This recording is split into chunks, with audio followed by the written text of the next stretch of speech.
President Joe Biden has promised to hunt down the jihadists behind an attack in Kabul which killed at least 90 people, including 13 U.S. troops. Mr. Biden warned the U.S. would not forgive the perpetrators. The twin blasts, claimed by a local branch of Islamic State, tore through crowds of men, women, and children outside Kabul airport. They were hoping to join the 100,000 people airlifted out of Afghanistan since it fell to Taliban militants. There had been repeated warnings that an attack was likely, but it either did not reach or did not deter those waiting.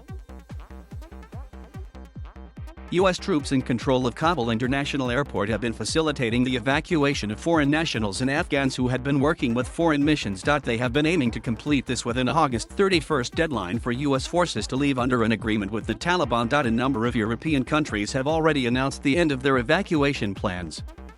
The UK said on Friday it would not be processing any more applications, acknowledging it was leaving people behind. Speaking hours after Thursday's attack, Mr. Biden vowed to complete the evacuation mission, adding, "We will not be deterred by terrorists."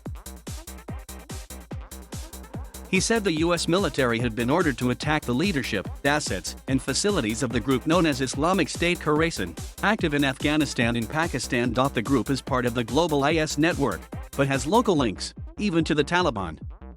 However, ISK have accused the Taliban of abandoning the battlefield in favor of a negotiated peace settlement. The attack at the airport, which began at about 1800 hours local time, targeted translators and collaborators with the American Army, the jihadist group said. The first blast happened near the Abbey Gate, where U.S. and British forces have been checking people entering the airport, followed by a second minutes later at a hotel which was used by British officials to process Afghans hoping to travel to the UK. Survivors described the horror in the wake of the attack, with one saying they saw bodies and body parts flying in the air like a tornado blowing plastic bags. Another recounted how they tried to take an injured baby to safety, only for the child to die in their arms. Pictures being shared on social media suggest families have lost several members. Hospitals were quickly overwhelmed with the injured.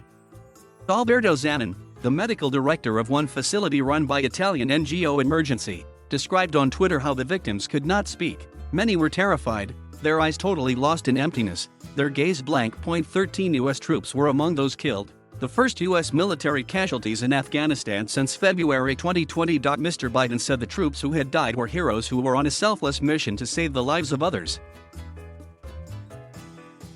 The head of U.S. Central Command, Gen. Frank McKenzie, said the threat from ISK remained high and U.S. forces were working with Taliban to try to stop further attacks and that the Taliban had already prevented many. But the attack is likely to significantly complicate the evacuation effort ahead of the deadline. There are currently 5,800 U.S. troops on the ground at Kabul airport with a further 1,000 UK troops also there. To date, 104,000 civilians have been transferred from Afghanistan, including 66,000 from the U.S. and 37,000 from allies and partners.